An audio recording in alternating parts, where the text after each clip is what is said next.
Hey guys, welcome to the new Rachel's English mini-series, Interview a Broadcaster!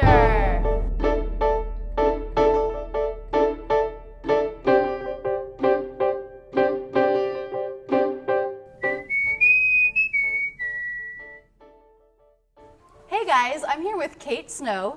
Could you tell us a little bit about what you do? I am a national correspondent for NBC News based in New York City. Oh, I am also based in New York City.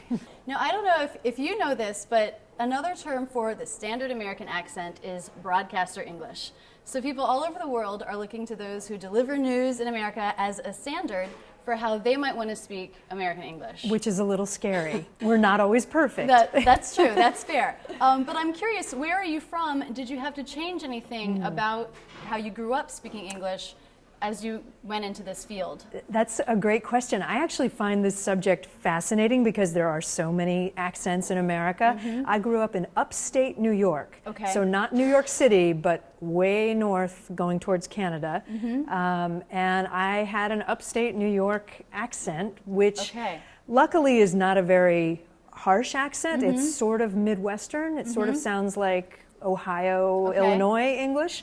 But there are little things that I know now because I've had to work past them. So people have been pointing out, this isn't quite right, we need you to change this, or how have you figured out things that need to be? Early on when I started doing television, which is 20 years ago, I pretty quickly discovered that, for example, you're not supposed to say mountain.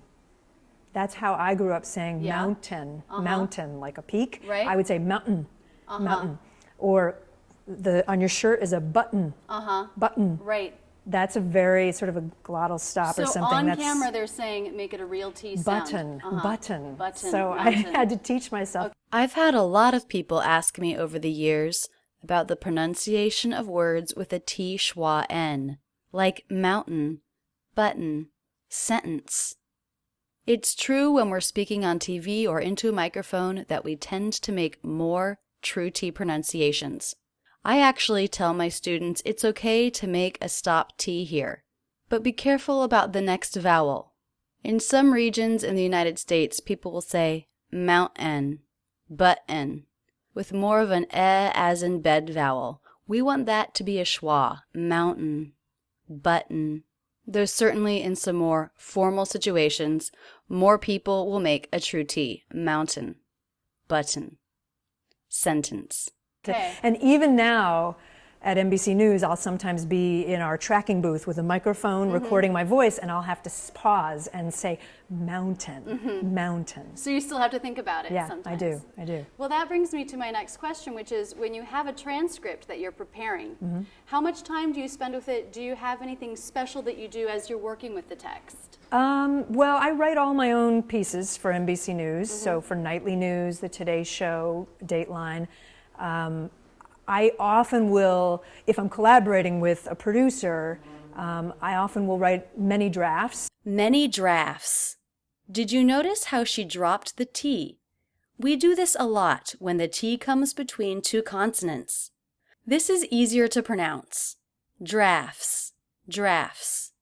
Many drafts, many drafts, many drafts, and make changes. And if somebody, for Dateline, for example, they might write the first draft. First draft.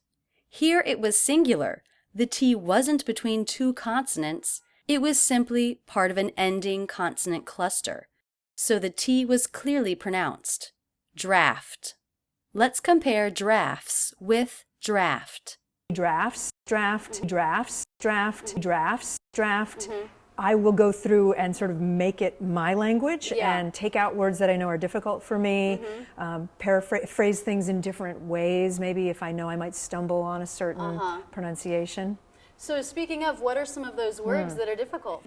Any word that's not English, I guess you're asking about English, Right. but foreign pronunciations can be especially difficult. So if you see a foreign word, place, or name, what do you do if you don't know how to pronounce it? I write it phonetically. Okay. In my script, in the copy that I'm going to read, I write out syllables with the emphasis in capital letters. And do you call an expert to get that name or place, or? It depends. We might call an expert. We sometimes at NBC News will call, if it's a town name, we'll call the village hall and ask them, how do you say the name of your city? Right. If it's foreign, if it's overseas, we have a desk in London that often knows how to pronounce, you know, Ahmadinejad or something like that. Right. Yeah. Cool. Well, do you have any favorite words in American English? I have a lot of favorite words. They're not necessarily TV words, though. Like persnickety. Oh, that's a great word. I probably would never say that word on TV because it's sort of odd, but persnickety. But you've said it here, and now everyone's going to look it up and increase their vocabulary. There you go. So thank you for that. You're welcome. Persnickety means fussy, particular, picky. An example sentence: it's hard to cook for him because he's such a persnickety eater. It's a 4-syllable word with stress on the second syllable. Da-da-da-da. Persnickety. Persnickety. The T there will sound like a D because it comes between 2 vowels and starts an unstressed syllable. Persnickety. Well, Kate, thank you so much for your time. Absolutely. I really appreciate it. I know my audience appreciates it. Follow Ms. Snow on Twitter and check out her segments on TV or online for a great example of American English pronunciation. Guys, that's it. And thanks so much for using Rachel's English. Check out all the videos in the Interview a Broadcaster series by clicking here or on the link in the video description below. If you liked this video, be sure to subscribe. Either click here or in the description. But don't stop there. Keep learning with my American English in Real Life playlist, my Ben Franklin playlist, or my Word of the Week series. Click on me to check out my channel where there are hundreds of great videos. Don't forget to visit my website where you can learn about my premium membership and online courses.